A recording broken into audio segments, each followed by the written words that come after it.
Unity is a strength and division is a weakness. I Yeah. would never be able to compete with big guys without having a strong team behind me. And let's Yeah. look at us. We don't have money. We don't have anything. So all what we gotta do is just we give them bigger share of the business that we're gonna get them, and we're gonna sacrifice our profits for the first year. Independent operators think about it from a perspective, oh, how much am I gonna make per day? How much am I gonna pay?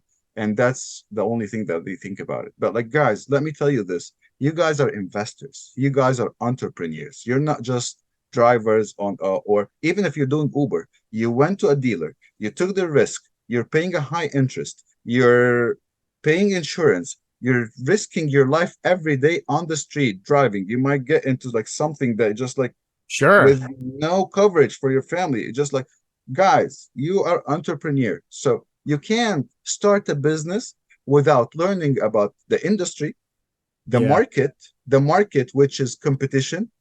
And even if you're not having that much education to let you make that studies, but at least you know who's your competitors. Yeah. If you Yeah. have it doesn't matter. You need to know like what's the next door service, how is it like, how much is it, so you can tell like what's the difference between me, you, and them.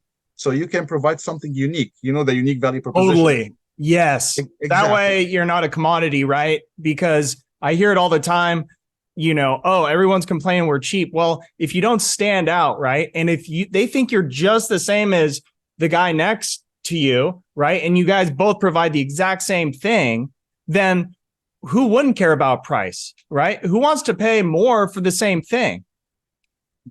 Correct. And this is my biggest challenge in scaling. Before like a year, like in back in December, back in 2020, I was a one-man show company. Now we start to have a dispatcher, start to have my brother partner with me and helping with me with operation, and I start to scale it to like to delegate a lot of tasks. And that's my biggest challenge. Is just I start to lose my unique value proposition. It's just my relationship with my Because it's client. not just you doing it. You have to rely on other people, and you have a somewhat unique business model, right? You have a couple. Is it family members or close friends that you're all kind of working together, and you're kind of giving them jobs? Maybe once in a while they give you a job. Is that? So yeah, one of the things that just helped me a lot, just my dad's advice is always telling me like it's a funny story, but it's just Let's unity, hear it. unity. Yeah, it's I have an extra $200, and I told him like, Dad, I'm just gonna send you this $200, give it to poor people. Yeah, So he's just like it's just like for good causes. So sure. he's telling me like, is that what God waiting for you from you? I said like, huh? He said like God gave you like a father like me, just like gave you the opportunity and the resources to have your master's and degree in Silicon Valley, one of Yeah, the top places in the world. And sure. you're just giving him back $200 to the poor people. You Yeah, should be hiring 1,000 people, bro.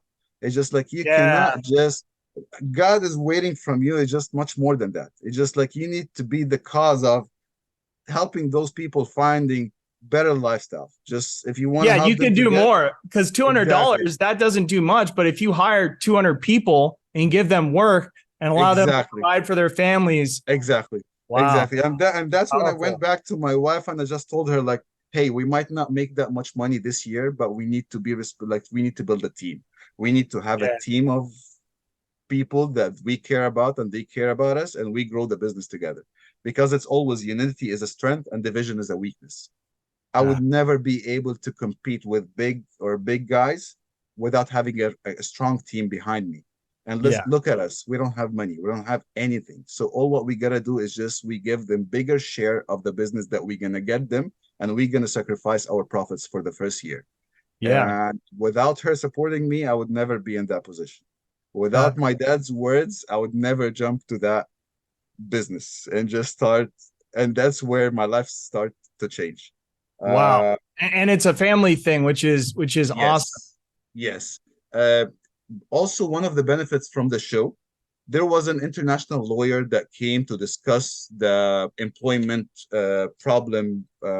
Remember the employment contracting problem with Uber, the sue, Oh, right, the right. lawsuit, What was the going on in lawsuit. California? SR Yes. 22 or something like that. Yeah. No, actually, even before that, even before Oh, like they were really? like, Okay. yeah, they were about to shut Uber, but it went from a lot, like it went a lot in a lot of Eventually, states, Uber won but that, they right? never Because they had like exactly. $1 billion behind them. Yeah, what can you Yeah, do? they're not gonna lose it. Yeah. So there was one international lawyer came and made a speech about like sweat partners.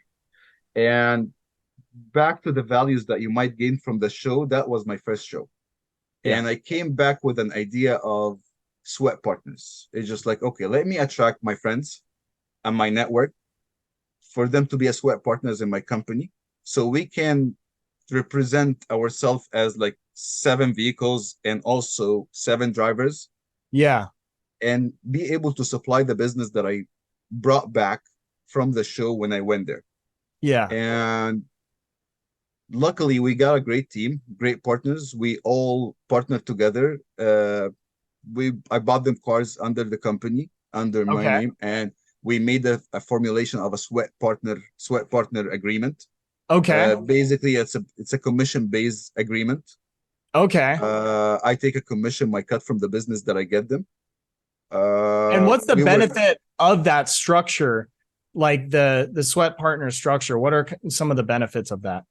position yourself with just cut to be able to go to the next level of I'm not an independent operator, I'm a fleet operator.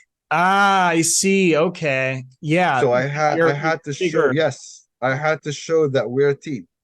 We Yeah, are 6 vehicles, 7 vehicles. We are employees, we have drivers, we have the so I couldn't do that with my own investment. So we have to do and this is the story, just like maybe it's not relevant, but look at the biggest companies in the world. It always started with partners.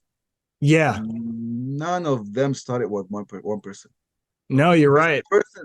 There's a person always represent the brand, and that's because he's the ready one.